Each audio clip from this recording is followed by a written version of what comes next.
Hi, Simon Wright. I'm the DPO for Photobox. So just picking up on Michael's points about the threats to direct marketing, I'll just make the comment that also I think you need to look at it from a different lens in some respects as well, in that it's actually an opportunity in that to actually properly engage with your customers to say, here's what we want to do with your data. Let's hear from you about how you want to hear from us, so we can get proper targeted advertising. I mean, the email marketing is phenomenally unsuccessful now. Everybody ignores it. So I think it's actually an opportunity really to properly engage and get the opinions of your customers so you can communicate with them in the way they want. Great, thank you. Other questions? Thanks. Obviously really interested to hear about the Digital Republic Act. Will you tell us who you are? Yeah, Michael Veal from UCL.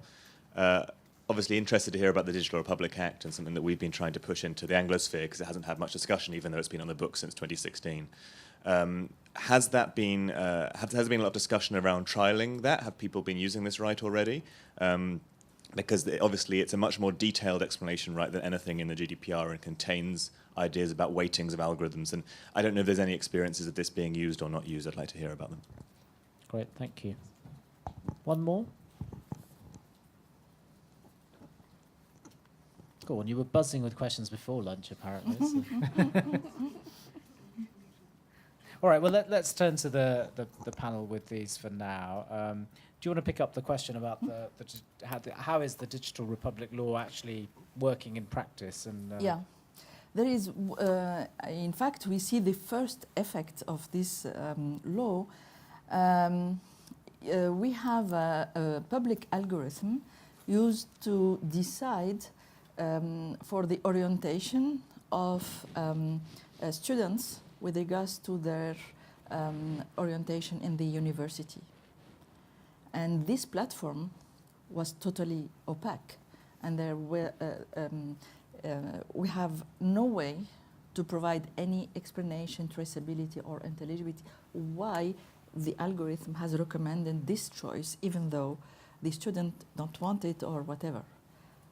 And in fact, since it's 1 year, this law, so it's very recent, this public algorithm has been stopped because it's out of the law. And in fact, there has been some questions from students to have this explainability, and the people who are running this service could not. So this is one of the major impact of this law for now. Yeah. Michael, do you want to come in on Photobox? Well, I've also comment on that because I mean, you know, again, a bunch of the businesses I work in are financial services businesses who are right in the thick of this, thinking about increasingly complex neural net algorithms, things, and thinking about sort of right to explanation. I think that it's often that the people who are great at designing the algorithms are not good at thinking about the explainability. It's just how people are wired, but a lot of these algorithms are very explainable. I mean, you know, I'm a mathematician. You know, when you actually get into the sorts of techniques, and there's obviously lots of research around how do we build, whether it's saliency maps or different techniques of turning a neural net back into some sort of decision tree of ways, you know, maybe not perfect, but certainly lots of ways of, you know, being able to say it's a black box, we can't explain it, is clearly not, it's not what the maths is saying, and it's not what practically is possible. So I think, frankly, it's a lot of, should we say, lazy algorithm development where people have put 99.9% of their energies into building the algorithm and haven't really thought about how do we manage the algorithm. So that, I think, that's an important line of research because it's clearly going to become a bigger and bigger issue. As an aside, you know, Amazon now is training its managers, and in the future, or now, you'll manage a team of humans and AIs. So what does it mean when to have an algorithm report to you, and how do you manage them? So, you know, so that's what the business who is the best in the world at this, that's what they're thinking about.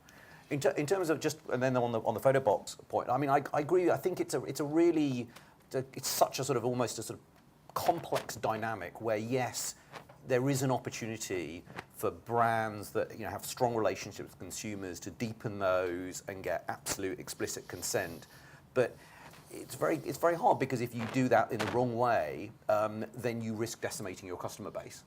And so I think if you can do that in an environment of test and learn and doing it rationally and incrementally, absolutely no issue. The risk is you're doing it with a bunch of lawyers behind you saying, if you screw this up, we're going to get fined £1 billion.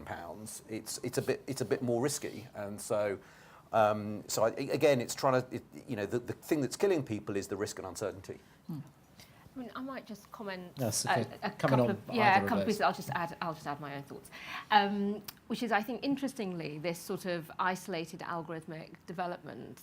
One of the core messages that we've been trying to promote as strongly as we can is that the future of either industry or indeed the law relies upon having a multidisciplinary team. Right? Lawyers developing things on their own probably isn't going to work. They're all brilliant, but for the purposes that we're looking for, because as you say, you get buried in the detail. Data scientists developing their own technologies isolated from the ethical, legal questions again. And we're not just talking about algorithmic use in the choice of whether or not you get a credit score rating that allows you to have a mortgage and a home, but also your freedom. So there are 20 plus parole boards in the US using predictive analytics to decide whether or not you'll get parole. There is a program in Durham Constabulary that is using some algorithmic predictive analytics to understand whether or not particular cohorts will be better suited to particular parole options and so on. And these are all test beds. They're test beds because what we're trying to do is we're trying to understand how do we build on the human mind's capability in order to make the right decisions. So they're not set out with misapplication in mind. They're being developed in order to help us make better, more accurate decisions. But you're only really going to get that if you have a multitude of voices around the table. The other point I was going to make was a slightly contentious one on the spiral of what did you call it? The data death spiral. I feel like I'm really missing a bit of a moment of Darth Vader or something. There's two things. One, maybe it's not quite as awful, but I totally, our two presentations made one point, which is uncertainty is a killer. But here's a thing that we might want to, as a society, take a view of, which is, are we after maximum profitization, maximum profits, the most money we can make? Or do we accept actually we might make a little bit less? We might have a society that we have more trust in. I know. I'd be fine if Amazon and Google played ball and paid some tax. You'd agree. feel it was because the risk is you're speaking to an ex-competition. No, but the risk is they just suck all the profits out of the UK, and the sort of honest, fair-minded retailers watch their businesses profit go slowly down until they're not there anymore. I'm not saying it's easy. Yeah, no, it's not easy. Yeah. If I may, one comment about GDPR. Okay, maybe provocative for. Sorry. From my point of view, I'm not a lawyer. I found it quite defensive behavior from the European point of view because there is no equivalent to the international platforms to keep personal data. I mean, even when we talk about portability, which choice do we have for the portability of data, in fact? It's nice to have the portability, but for what? One thought that I've been playing around with in my own mind, that might actually not be a very good one, is the degree to which the platforms, that the big guys, to what degree, there's a lot of echo, so hopefully that's not too bad, but to what degree actually they're almost utility-like. Sure. Right, so as an I used to be the Deputy Director of the Competition and Markets Authority. I have a view as to infrastructure and competition, and we did something with BT, right? So we made them separate out OpenReach. Why? Because no one else is going to build that network to the home. No, it's way too costly. It's infrastructure we will hardwire because we think it's pro-competitive, pro-consumer to have multiple players. And in the same way, I think we will, if not soon, but in time, because I think the giants are just way too big, be asking ourselves the very same questions, which at what point are they infrastructure-like? So we've got more questions here. So we've got, I think, 3 here. Let's do them together and then... Hello, my name's Michael Haynes. I'm a lawyer in-house at a tech company called ZPG. I'm sure I name checked. That's all right. I wonder whether we've kind of reached that point already. There was a point earlier around the ability of the small startup to come into a large platform provider and negotiate terms around privacy to ensure that the allocation of risk is fair across the heavily regulated European startup versus the less heavily regulated US mega giant operating platform. That the bargaining position doesn't get better when you work in-house at a FTSE 250, and you still can't change any of the terms on which you deal with the large platforms. So you end up with an entire industry where you have to be on one of these large platforms and you have to accept their terms. And you can't do anything about the allocation of regulatory risk. So that's probably where the area where you start looking to a regulator to step in and say, look, if there is a massive data incident as a result of your use of one of the platforms, actually the appropriate target for the regulatory action is probably the platform, not the customer, albeit that the customer has a responsibility to choose the right platform that offers the right protections for its consumers. Can I add to that? Because this is about the data portability. Data portability now means that you can tell the provider you now send the data to another provider. That creates a totally new situation. On top of that, other than in the United States, for instance, you can at the same time say, I'm withdrawing my consent, so you have to stop processing, you have to destroy them. So you're basically creating a totally different data ecosystem. And like I said, if this is being enforced, it's going to have an enormous impact. So we can all sit here and say, well, it's never going to work, because where do you go with your data? You know, capitalism means there's going to be very clever people who are going to start new networks. It's not a joke, it's very serious. And this is going to hurt a lot of companies. And it's exactly this. It means that the biggies will have to share what some people wrongly call oil. Oil is, if you use it, it's gone. Data is something totally different. It's not the oil. But that means the big companies are going to have to entirely reconfigure. So I think that the GDPR is very clever that way. They started working this way, in fact. They have now agreement. I mean, two big players.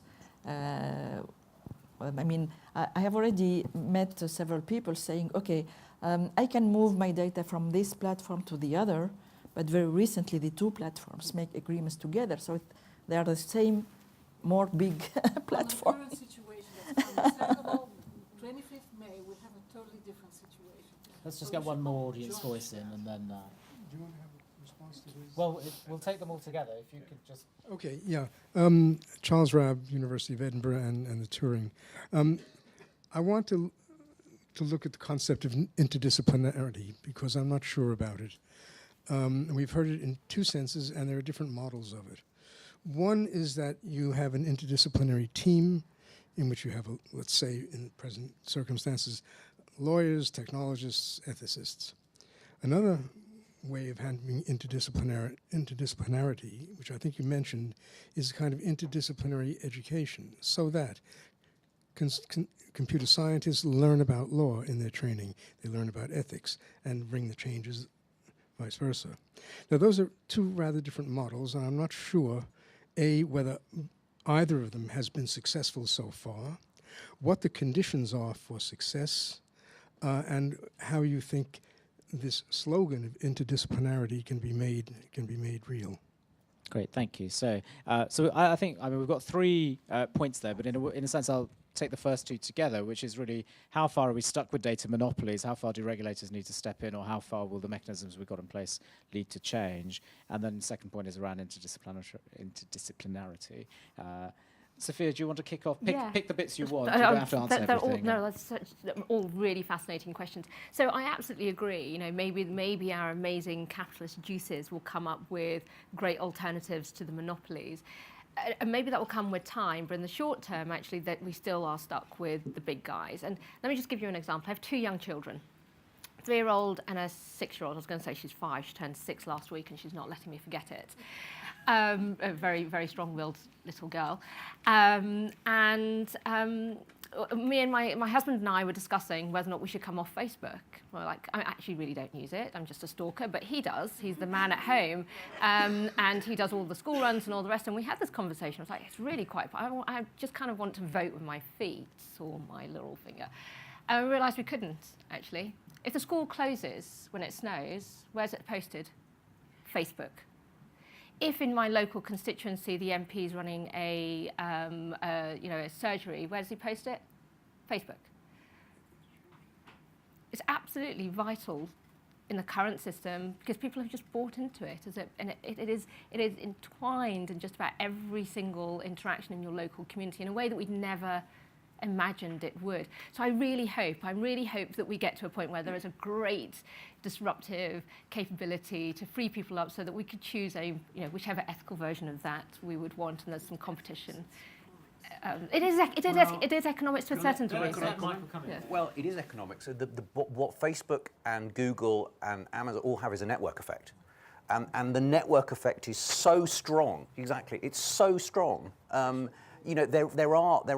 there's a search engine called Bing. I don't know anyone who uses it. Only people who use it, I think, are where Microsoft is a client of theirs, and therefore Microsoft insists. So I could go and port my data from Google to what purpose? It's just a worse searching.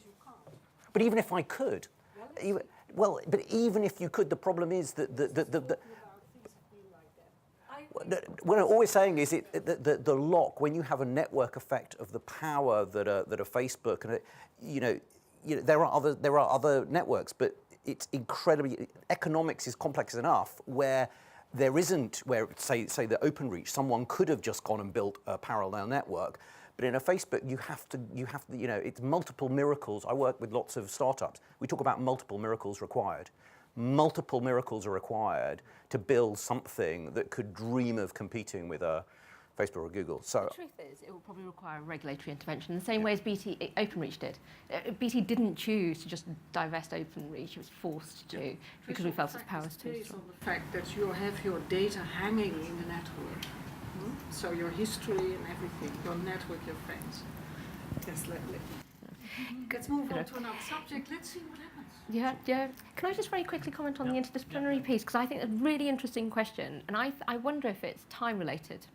So in the current state of play, if we say the ideal would be to have multifaceted training, great, but that's probably going to take some time to work through the system. So I speak to law schools the length and breadth of the country. I speak to law schools abroad a hell of a lot because I'm trying to understand how we tech train the lawyer of the future. It's going to be sticky, right? So trying to get a law school to admit that they might also want to do other stuff, that's quite hard, actually. Some are very progressive, some are not. And I think that period of time and change will require us to actually have multidisciplinary teams in that hardwired sort of way, bringing someone who's a specialist in one discipline alongside another and so on. Anything else you want to come in on? And I do think, I think it is about training. I think it is important that people who are non-scientists actually understand what these algorithms do. And I think, say of management training as an analogy, and giving the Amazon example, lots of people in different industries are trained how to manage humans and what you talk to them and how you recruit and how you train and how you incentivize them. When I think about managing an algorithm, you have to think about what does the algorithm do when it sees something it's never seen before? When is the algorithm certain of a decision or not certain? When does the algorithm go wrong? Algorithms aren't, I'm writing a speech at the moment called Trust Me, I'm an Algorithm. And algorithms have failings too. You just have to understand under what circumstances they go wrong. So I think even for people who haven't grown up in this environment, there are plenty of ways of training people so that at least they know the questions to ask. When you write the disciplinary handbook for algorithms, absolutely. Do let us know. You switch them off. There's anything you want to come in on? Yeah, about interdisciplinary maybe. In fact, before building the TAIA Institute, we go through proof of concept about whether it can work or not, the interdisciplinary research. Smaller project from 2013 to 2016. And the lessons that we learn is that it's not in one team we have multiple disciplines, but making different disciplinary team working together toward one single target, which is socioeconomic target. And in this regard, because we know, all of us who are from academia, we know that career evaluation is very disciplinary, right? Then, it's very difficult to make interdisciplinary work in real life. So that's why, in fact, our funding in the TAIA, we have some criteria. So the projects are funded unless we have two disciplines, two groups. One from, let's say, from law, from computer science, work together about data protection model from the law perspective, but also from the computer science perspective. So it's more, we keep disciplinary teams because, this is the way how research works today. So we cannot make revolution until now in this regard, but still it is possible to make a very high level interdisciplinary work this way. Great, thank you. We've got 3 or 4 minutes left. What I suggest is we bring in perspectives from the floor, but we probably won't have time to come back to the panel. There's that person who's been waiting quite patiently over there in the white shirt. Yeah. So we'll go to him first.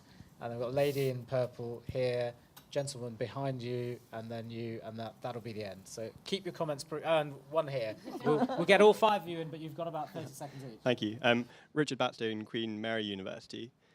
Just looking to the future a little bit, I wonder if the panelists can see a world where an algorithm or a chatbot is imbued with a sense of ethics such that it doesn't need human oversight.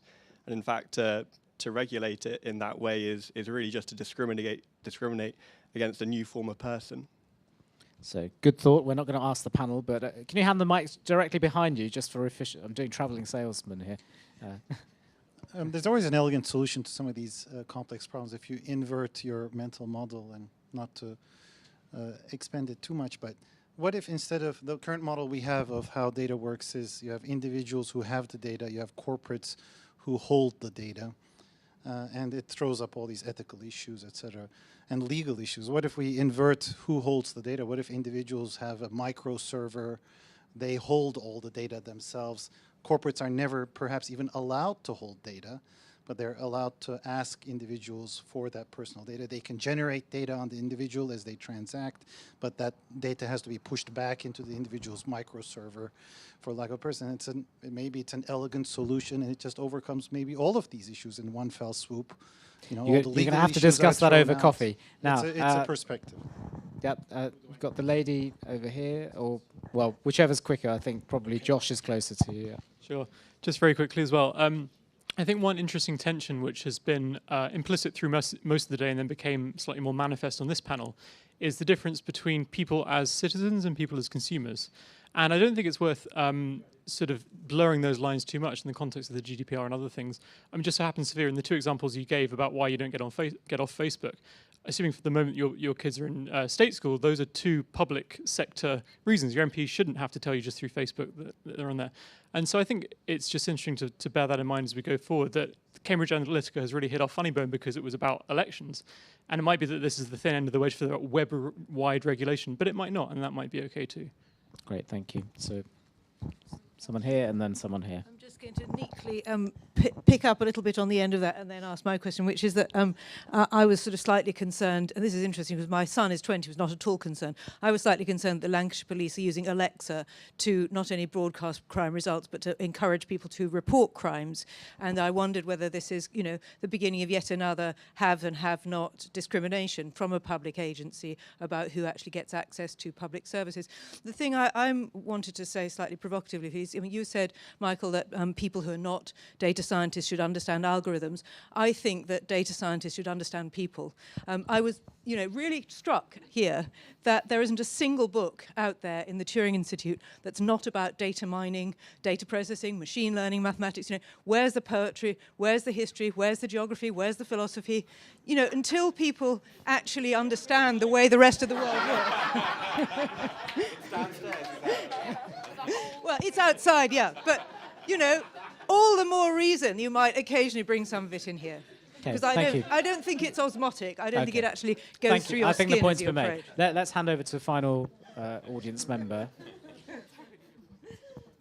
Over here. Final comment. Hi. Michael, you mentioned uncertainty. How will I put this? How will I put it concisely? Has the panel a view on how much GDPR is increasing the cost of negotiating contracts? And I'm not talking about the contracts with platforms. I'm talking about B2B, every contract. No. I mean, as a practitioner, how to put it, the most painful part of a contract negotiation is the warranties and liabilities. Now, data protection has become almost as painful as negotiating intellectual property, and that's saying something. Right.